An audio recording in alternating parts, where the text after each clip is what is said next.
Please subscribe my YouTube channel. Bharat ऋषि मुनियों की पावन धरा है। इसी पुण्य धरा पर गुजरात के टिनकारा प्रांत में फाल्गुन मास के कृष्ण पक्ष की 10वीं तिथि को वर्ष 1824 ईस्वी में स्वामी दयानंद सरस्वती का जन्म हुआ।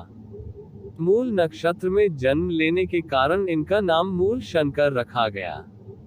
हमारे सनातनी कैलेंडर के अनुसार 26 फरवरी शनिवार को इस महामानव की जयंती है। शाश्वत सत्य के अन्वेषण हेतु एवं सत्य व शिव की प्राप्ति हेतु मूल शंकर वर्ष 1846 में 21 वर्ष की आयु में समृद्ध घर परिवार, मोह ममता के बंधनों को त्याग कर सन्यासी जीवन की ओर बढ़ गए। उन्होंने 1859 में गुरु विरजानंद जी से व्याकरण व योग दर्शन की शिक्षा प्राप्त की। भारत की उत्कृष्ट वैदिक संस्कृति एवं सभ्यता की हजारों वर्षों की गरिमामयी विरासत मध्यकाल के तमसाच्छिन्न युग में लुप्तप्राय हो गई थी। राजनीतिक पराधीनता के कारण विचलित, निराश व हताश भारतीय जनमानस को महर्षि दयानंद सरस्वती ने आत्मबोध, आत्मगौरव, स्वाभिमान एवं स्वाधीनता का मंत्र प्रदान किया। स्वामी दयानंद 19वीं सदी के नवजागरण के सूर्य थे, जिन्होंने मध्ययुगीन अंधकार का नाश किया। महर्षि दयानंद के प्रादुर्भाव के समय भारत धार्मिक, सामाजिक, आर्थिक एवं राजनीतिक दृष्टि से अतिजर्जर और छिन्न भिन्न हो गया था। ऐसे विकट समय में जन्म लेकर महर्षि ने देश के आत्मगौरव के पुनरुत्थान का अभूतपूर्व कार्य किया। लोक कल्याण के निमित्त अपने मोक्ष के आनंद को वरीयता न देकर जनजागरण करते हुए अंधविश्वासों का प्रखरता से खंडन किया। अज्ञान, अन्याय और अभाव से ग्रस्त लोगों का उद्धार करने हेतु वे जीवन पर्यंत संघर्ष करते रहे। महर्षि दयानंद ने सत्य की खोज के लिए अपने वैभव संपन्न परिवार का त्याग किया। 1875 में स्वामी दयानंद ने बंबई, अब मुंबई में आर्य समाज की स्थापना की। उन्होंने वेदों को समस्त ज्ञान एवं धर्म के मूल स्रोत और प्रमाण ग्रंथ के रूप में स्थापित किया। अनेक प्रचलित मिथ्या धारणाओं को तोड़ा और अनुचित पुरातन परंपराओं का खंडन किया। उस अंधकार के युग में महर्षि दयानंद ने सर्वप्रथम उद्घोष किया कि वेद सब सत्य विद्याओं की पुस्तक है। वेद का पढ़ना पढ़ाना और सुनना सुनाना सब आर्यों का परम धर्म है। संपूर्ण भारतीय जनमानस को उन्होंने वेदों की ओर लौटने का आह्वान किया। वेद के प्रति यह दृष्टि ही स्वामी दयानंद की विलक्षणता है।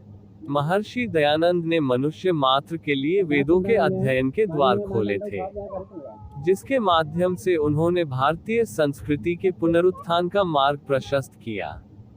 वेदों के प्रचार प्रसार में महर्षि दयानंद के योगदान का भावपूर्ण वर्णन करते हुए देवेंद्रनाथ मुखोपाध्याय लिखते हैं कि 5000 वर्षों में दयानंद सरस्वती के समान वेद ज्ञान का उद्धार करने वाले किसी भी मानव ने जन्म नहीं लिया। दयानंद वेद ज्ञान के अद्वितीय प्रचारक थे, जिन्होंने भारतवर्ष के सुप्त पड़े हुए आध्यात्मिक स्वाभिमान व स्वावलंबन को पुनः जागृत किया। स्वामी दयानंद सबसे पहले ऐसे धर्माचार्य थे, जिन्होंने धार्मिक विषयों को केवल आस्था व श्रद्धा के आधार पर मानने से इनकार कर उन्हें बुद्धि विवेक की कसौटी पर कसने के उपरांत ही मानने का सिद्धांत दिया। उन्होंने मनुष्य को अपनी बुद्धि, विवेक शक्ति तथा चिंतन प्रणाली का उपयोग करने के लिए प्रेरित किया। उन्होंने राष्ट्रवाद के सभी प्रमुख सोपानों जैसे कि स्वदेश, स्वराज्य, स्वधर्म और स्वभाषा, इन सभी के उत्थान के लिए महत्वपूर्ण योगदान दिया। वह स्वराज्य के सर्वप्रथम उद्घोषक और संदेशवाहक थे। अंग्रेजों की दास्तां में आकंठ डूबे देश में राष्ट्र गौरव, स्वाभिमान व स्वराज्य की भावना से युक्त राष्ट्रवादी विचारों की शुरुआत करने तथा उपदेश, लेखों और अपने कृत्यों से निरंतर राष्ट्रवादी विचारों को पोषित करने के कारण महर्षि दयानंद आधुनिक भारत में राष्ट्रवाद के जनक थे। सबसे पहले वर्ष 1876 में स्वामी दयानंद ने ही स्वराज का नारा दिया, जिसे बाल गंगाधर तिलक ने आगे बढ़ाया। वीर सावरकर ने इस महामानव के विषय में लिखा कि स्वतंत्रता संग्राम के प्रथम योद्धा निर्भीक सन्यासी स्वामी दयानंद ही थे। तत्कालीन बिखरे हुए भारतवर्ष को स्वामी दयानंद ने ही एकता के सूत्र में पिरोने का कार्य किया था। गुजराती पृष्ठभूमि होने के बावजूद स्वामी दयानंद ने आर्य भाषा हिंदी को राष्ट्र की भाषा बनाने का प्रयास किया। संस्कृत के प्रकांड विद्वान होने पर भी उन्होंने अपने उपदेशों का माध्यम हिंदी भाषा को ही बनाया। स्वामी जी परम योगी, अद्वितीय ब्रह्मचारी, ओजस्वी वक्ता थे। वे जानते थे कि सशक्त भारत के निर्माण के लिए युवाओं को श्रेष्ठ शिक्षा पद्धति के माध्यम से ब्रह्मचर्य के तप में तपाकर ही राष्ट्र के स्वर्णिम स्वाभिमान और स्वाधीनता के मार्ग को प्रशस्त किया जा सकता है। इसके लिए स्वामी दयानंद ने गुरुकुल पद्धति का विधान किया, ताकि राष्ट्र का प्रत्येक युवा शारीरिक, मानसिक और आत्मिक शक्तियों से परिपूर्ण होकर भारतीय वैदिक संस्कृति की रक्षा के लिए तत्पर हो। महर्षि दयानंद ने वेद के उपदेशों के माध्यम से भारतीय समाज को एक नया जीवन दिया। महर्षि ने बाल विवाह, पर्दा प्रथा, जाति प्रथा, छुआछूत जैसी अनेक सामाजिक बुराइयों के विरुद्ध जीवन पर्यंत संघर्ष किया। उन्होंने समाज में दलितों और शोषितों को समानता का अधिकार देकर सामाजिक एकता, समरसता व सद्भावना की नींव रखी। महान फ्रेंच लेखक रोमियो रोला ने महर्षि दयानंद के अछूतोद्धारक कार्यों की प्रशंसा करते हुए लिखा कि महर्षि दयानंद ने वेद के दरवाजे संपूर्ण मानव जाति के लिए खोले थे। उनके लिए संपूर्ण मनुष्य एक ही ईश्वर की संतान है। दलितों, शोषितों और अछूतों के अधिकारों का स्वामी दयानंद जैसा प्रबल समर्थक कोई नहीं हुआ। उनका चिंतन था कि सत्य को ग्रहण करने और असत्य को त्यागने में मनुष्य को सर्वदा तैयार रहना चाहिए। उन्होंने तत्कालीन राजा, महाराजाओं एवं अंग्रेजी साम्राज्य के भय, लोभ, लालच की परवाह न करते हुए सत्य का उपदेश दिया। वेदों के स्वर्णिम चिंतन को महर्षि दयानंद सरस्वती ने अपने अमर ग्रंथ सत्यार्थ प्रकाश, ऋग्वेदादिभाष्य भूमिका संस्कार विधि में प्रस्तुत किया। उन्होंने भारतवर्ष के अतीत की गरिमा का पक्ष अत्यंत प्रबलता से प्रस्तुत किया, जिससे भारतवर्ष में स्वाभिमान एवं राष्ट्रीयता का समावेश हुआ। स्वामी जी स्वाधीनता और स्वराज्य के प्रबल समर्थक थे। उन्होंने विदेशियों के आगे निर्भीकता से अपना पक्ष रखा।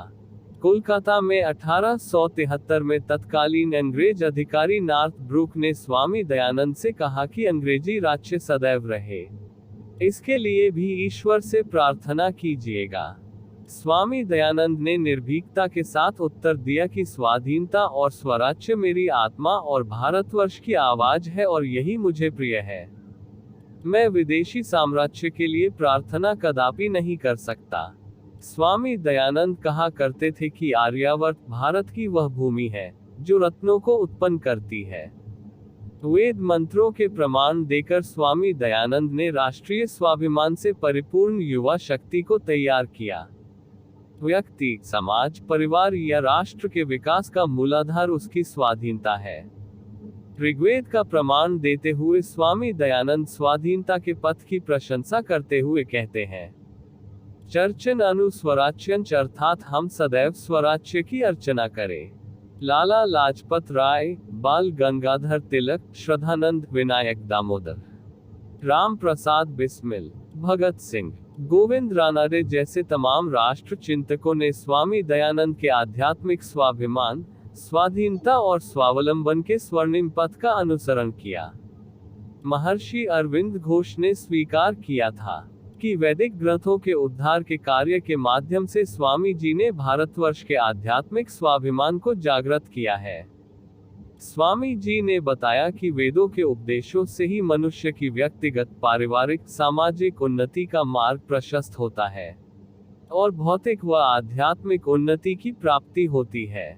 महर्षि दयानंद का चिंतन था कि आध्यात्मिकता एवं ज्ञान ही मनुष्य एवं राष्ट्र के स्वाभिमान एवं स्वाधीनता को सुदृढ़ता प्रदान करते हैं। इसलिए आर्य समाज की नियमावली में उन्होंने कहा कि अविद्या का नाश तथा सर्वदा विद्या की वृद्धि करनी चाहिए। महर्षि दयानंद का स्वप्न था कि भारत ही नहीं अपितु संसार का जनमानस श्रेष्ठता से परिपूर्ण हो, चक्रिणवंतो विश्वमार्यमच। महर्षि दयानंद का संपूर्ण जीवन वैदिक संस्कृति हेतु समर्पित रहा। एक बार ब्राह्मण समाज के नेता केशव चंद्र सेन ने स्वामी दयानंद से कहा कि आप जैसा वेदों का विद्वान, संस्कृत का प्रकांड वेता अंग्रेजी नहीं जानता। यह बड़े दुख की बात है। स्वामी दयानंद ने उत्तर दिया कि ब्राह्मण समाज का शिरोमणि नेता देववाणी व वेदवाणी संस्कृत से अनभिज्ञ है। यह आपके लिए दुर्भाग्य की बात है। महर्षि का जीवन एक धार्मिक संत का था। उनकी प्रवृत्ति सत्यान्वेषण की थी और दृष्टि वैज्ञानिक एवं प्रजातांत्रिक थी। इस निर्भीक सन्यासी के चिंतन ने ही पराधीन भारत की सुप्त पड़ी आध्यात्मिक स्वाभिमान एवं स्वराज्य की भावना को जागृत किया।